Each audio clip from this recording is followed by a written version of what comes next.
Welcome agents, my name is AgentHuntzman, and in today's mission debrief is about one of the most misunderstood roles in the Division Resurgence, support.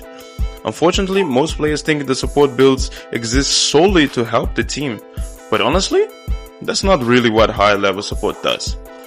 A strong support build doesn't just help the team, it dictates the pace of the entire operation, and that's the part most players completely fail to understand. Casual players usually look at support and see lower personal damage, fewer kills, passive utility, background contribution. But what does experienced squads actually see? They see what casuals don't. They see control, they see stability, efficiency, pressure management, combat manipulation. And once you start understanding how high level combat actually functions, you realize something important very quickly. The stronger player in a squad is not always the one dealing the most damage. Sometimes it's the player controlling how the fight unfolds. And that's exactly why pros value support builds so much. So in this debrief, we're breaking down 6 points that also include why support becomes stronger at high skill levels, why experienced squad prioritize it, and why most players completely misunderstand what support is actually designed to do. And trust me, once you see support through this perspective, the role starts looking completely different. First order of business today is the fact that support builds control tempo. How, you may ask?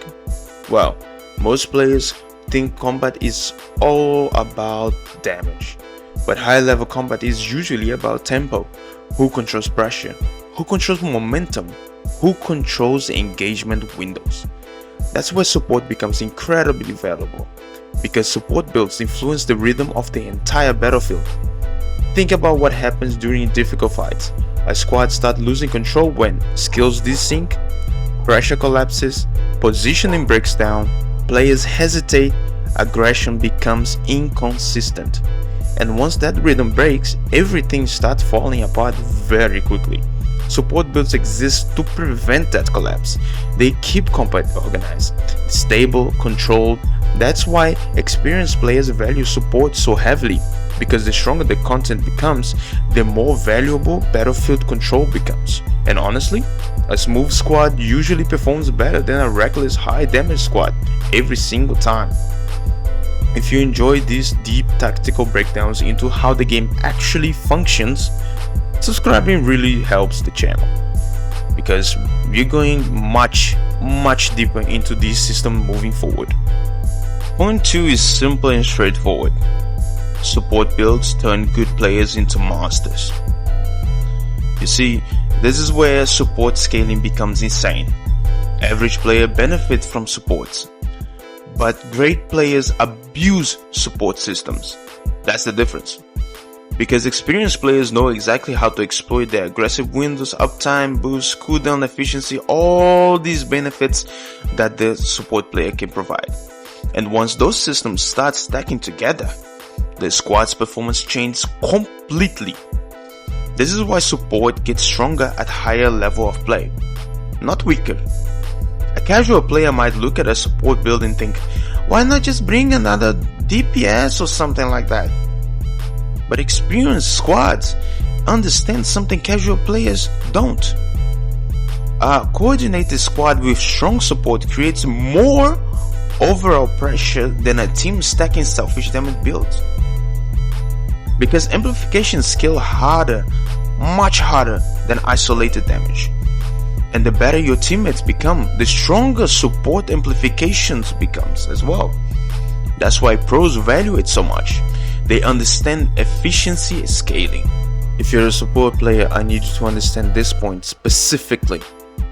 Point 3. Support builds are built around continuous pressure.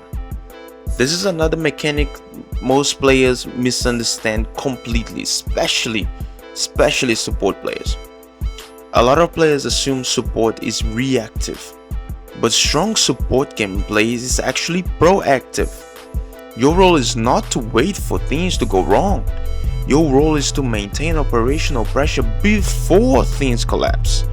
That's why support setups perform best when they constantly maintain combat flow, effect uptime, system consistency, battlefield stability, and all these things. And this is also why reliable weapons become an important part of a support player. Not because support needs massive burst damage, but because consistency matters more than spikes. And stable weapons allow support players to maintain their combat presence, to refresh effects constantly, to sustain pressure, to stabilize engagement flow. That's a huge hidden system many players overlook. Sometimes your weapon isn't there to dominate damage charts. Sometimes its real purpose is to keep your entire build functioning smoothly throughout the fight. And once you understand that, supportive gameplay stops feeling passive entirely. Now for point 4, I want you to picture something for me. Picture this. The battlefield is simply your business right now. You as the support team, you're the manager. So you gotta manage every single thing that is happening in there. Information is key here, because after all, the best support players are basically combat managers. You see, this is probably the biggest mindset shift in the entire debrief. Support players are not secondary contributors, they are combat managers. A great support player constantly monitors the squad positioning, the combat pressure, the teammate conditions, the cooldown flow, all of these things. All these informations that are precious for your entire team even. You are basically managing their operation in real time. And honestly, that responsibility is one of the reasons support is much harder than most players realize. A weak DPS player lowers team damage. That's it. A weak support player destabilizes the entire squad. That's a massive difference, because support influences multiple systems simultaneously. At once those systems fails, everything becomes harder. Revives happen more often, positioning becomes sloppy, aggressive slows down drastically. Pressure disappears, literally. Mistakes happens one after the other. That's why experienced players respect strong support mains so much, because they understand how difficult it is to maintain squad stability during difficult content. Now point 5 is something that should be a little bit obvious, but most people don't realize that. Support builds reward intelligent players. You see, this is another reason pros value support so highly. Support rewards awareness more than raw mechanics. DPS players can sometimes compensate through aggression or raw aim. Support players can't. They absolutely cannot. Because support requires timing, positioning, anticipation, system awareness, squad awareness, battlefield awareness, all these things, all this information, it requires this. Obviously, there's not a lot of good support players that focus on all of that, but the ones that do are the ones that are more valuable. You need to constantly understand what is happening across the entire fight. That's why support players often become some of the smartest players in coordinated teams. They are focused to understand every single thing about the battlefield. They need to force themselves to understand it. The combat rhythm, the pressure flow, teammate behaviors, engagement pacing, all of these things. If you really want to be a good pro support player, you are forced to understand these things and how they actually work. And once someone fully understands those systems, their impact becomes enormous. You change the battlefield the moment you step in it, once you understand all of these. That's why high-level support players can completely transform how a squad performs. Not through raw damage, because that's not their main purpose, but through operational effectiveness and efficiency. For part 6, I will tell you why pros always value support builds.